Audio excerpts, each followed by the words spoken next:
Hello everyone, just give me 20 minutes of your time today. Alors tout simplement pour te parler du spectromètre de masse, de la force de Lorentz, du déplacement des ions aussi bien dans un champ électrique que dans un champ magnétique. Alors pour t'expliquer tout simplement cette notion et bien sûr t'aider à les maîtriser, je te propose l'exercice 4 de l'IAMAC 2015 physique. Et lors de cet exercice en fait on va se rappeler d'une notion vraiment qui vous a aidé pourtant sur la main droite pour identifier le sens du champ magnétique. Mais avant de passer à la vidéo d'aujourd'hui, bien notamment à l'exercice d'aujourd'hui, j'ai tout simplement commencé cette vidéo en anglais parce qu'à la fin de ce mois et pour les 3 prochains mois à venir, je vais en fait me lancer dans une formation en autodidacte. Je vais utiliser des vidéos pour améliorer mon anglais et notamment pour apprendre la langue anglaise. Et si tu veux faire partie de l'aventure, si ça t'intéresse d'améliorer ton anglais, parce qu'on sait tous que c'est une langue très importante, aussi bien dans l'école que dans le business.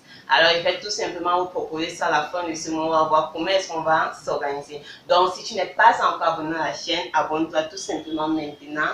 Et bien sûr, active la cloche des notifications pour être au courant de chacune de nos vidéos et n'oublie pas de laisser un pouce en l'air. Alors, sans plus tarder, on va tout simplement passer à l'exercice et au fur et à mesure, on va rappeler nos notions de physique. Alors, notre exercice est ceci. On envisage la séparation d'un mélange naturel d'isotopes du nickel à l'aide d'un spectrographe de masse. On néglige le poids des ions devant les forces magnétiques. L'échantillon est introduit dans la chambre d'ionisation I. Les ions nickel Ni2 plus produits sont accélérés dans le vide entre deux plaques parallèles P1 et P2 par une tension U de valeur absolue 3880 volts. Ok, à la question 1, on nous demande de préciser sur un schéma justifiant à l'appui le sens du vecteur champ électrique E entre P1 et P2 et de représenter la tension pour 2 points. Alors, je veux juste deux choses pour 2 points, c'est vraiment donné. Alors, on veut tout simplement quoi? On veut le champ, en fait le sens du champ électrique et on veut tout simplement la tension. Alors, c'est dit quoi? On a dit que ici, voici en fait le champ d'ionisation. Notre particule, tout simplement, notre ion nickel, on va l'introduire ici et il sera accéléré jusqu'à ce niveau-ci. Ça veut dire tout simplement quoi? Comment est-ce qu'il se déplace? On sait que les forces sexuelles, ce sont les forces qui permettent de bouger nos corps. Comme le poids ramène les corps vers le sol. Ça veut dire qu'ici, tout simplement, mon corps va se déplacer dans ce sens-ci. Et vu qu'on sait qu'il y a un champ électrique ici, ça veut dire que notre force en fait électrique serait tout simplement dirigée comme ceci. Donc, voici la force électrique, disons F. Donc, on vous a dit en justifiant maintenant de trouver le champ électrique, comment il va se diriger. Qu'est-ce que je sais? Je sais que la force électrique est fonction du champ électrique. Ça veut dire que le vecteur champ électrique serait tout simplement force électrique sur la charge. Or, on a fait à quel ion? On a fait à l'ion nickel 2+. Ça veut dire que la charge est tout simplement positive. Comme notre charge est positive, le nombre étant positif, ça veut dire quoi? J'aurai le champ électrique qui sera en fait dans le même sens que ma force. Si la charge était négative, ça ce sont déjà les notions sur le vecteur. Si la charge était négative, ça veut dire qu'on aurait un moins ici, donc il serait des sens concrets. Or, comme la charge est positive parce que c'est l'ion nickel, je conclue tout simplement que le champ électrique a le même sens que ma force.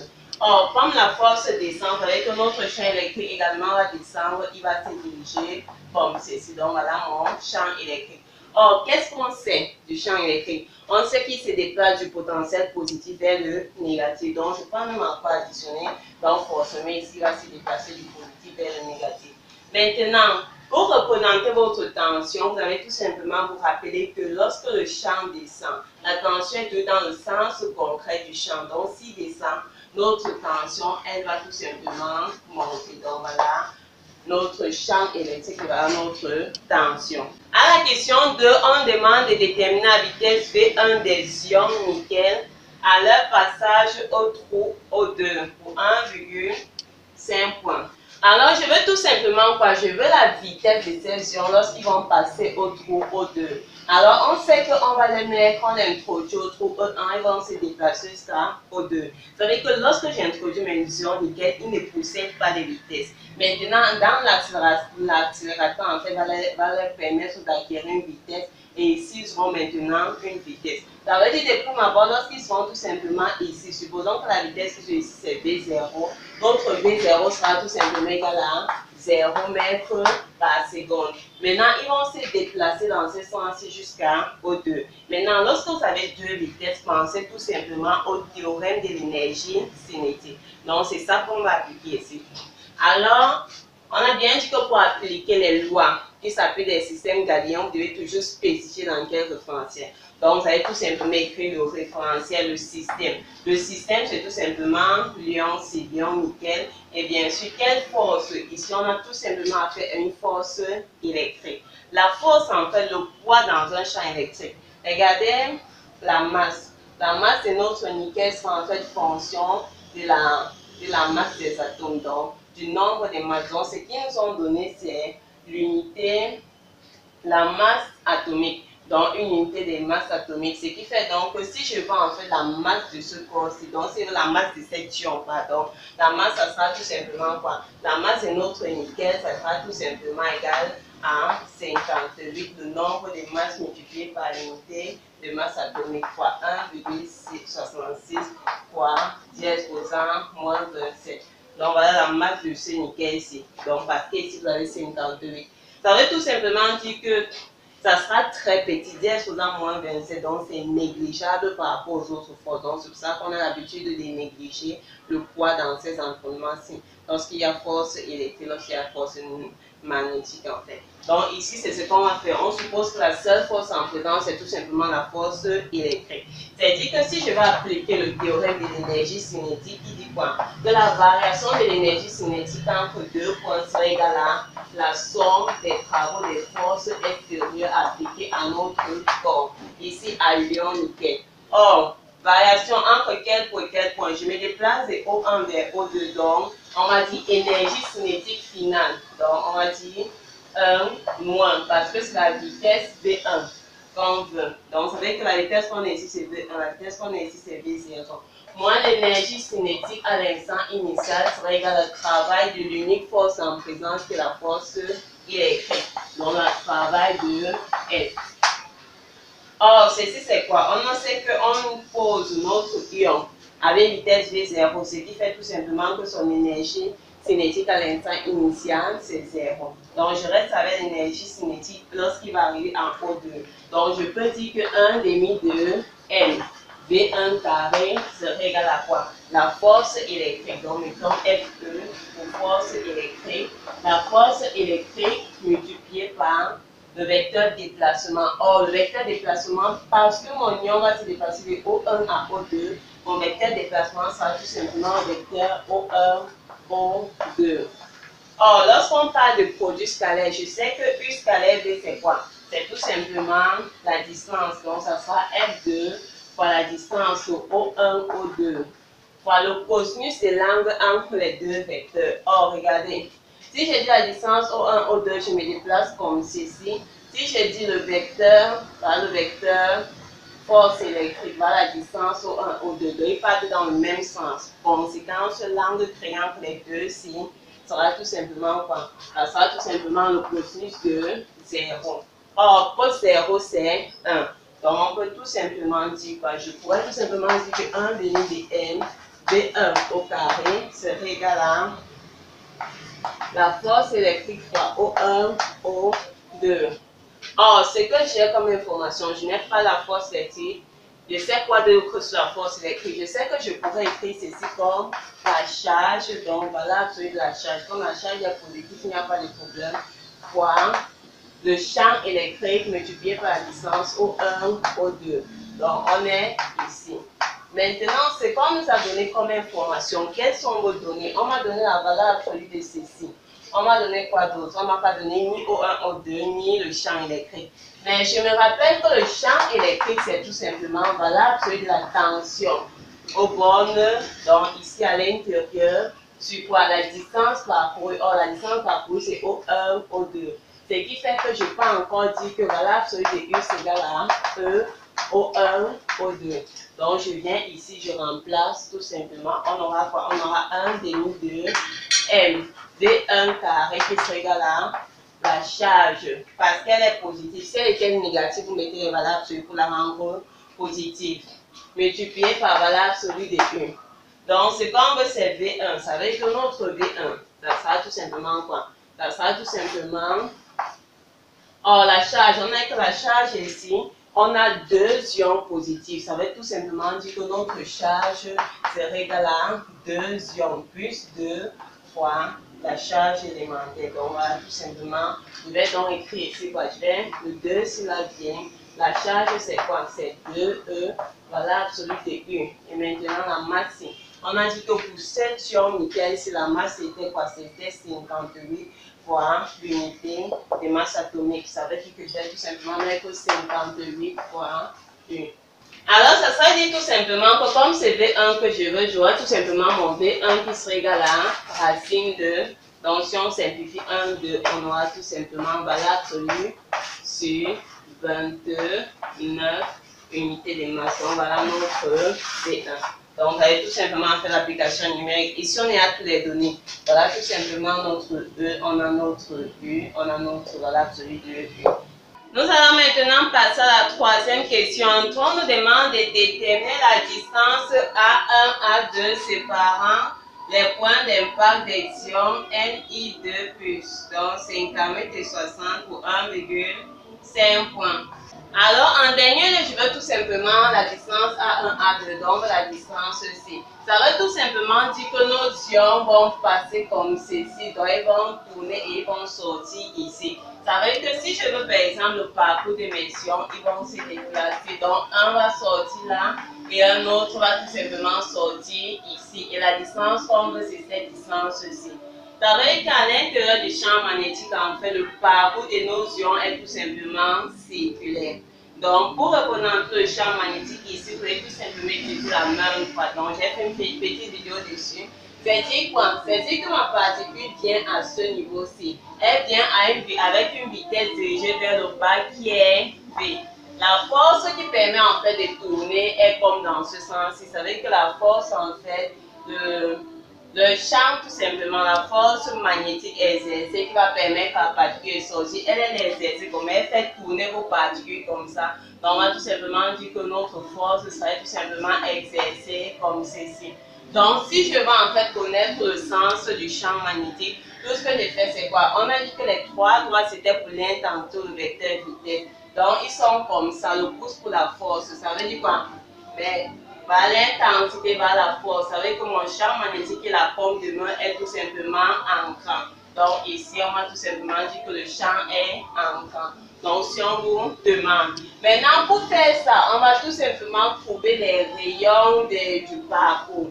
Donc on va trouver le rayon R1 pour la première particule qui sera ici. Et on va trouver R2 pour la deuxième particule. Et en trouvant ainsi les rayons, on pourra tout simplement faire la différence pour obtenir la distance C.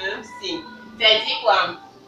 C'est-à-dire tout simplement qu'à ce niveau, on va faire quoi? On va tout simplement dire, donc trouvons en fait le rayon C. Maintenant, on travaille dans un champ magnétique. La force qui est exercée, c'est une force magnétique. Et ici, on va maintenant utiliser le théorème du centre d'inertie. Donc, ma particule, supposons ma particule, si se déplace ici, elle est soumise à une force magnétique et je veux tout simplement la distance ou bien le rayon. Donc, ce que j'ai fait, c'est tout simplement quoi? D'après le TCI, on sait que la somme des forces extérieures est tout simplement égale à M fois l'accélération. Or, la force qu'on a, c'est la force magnétique.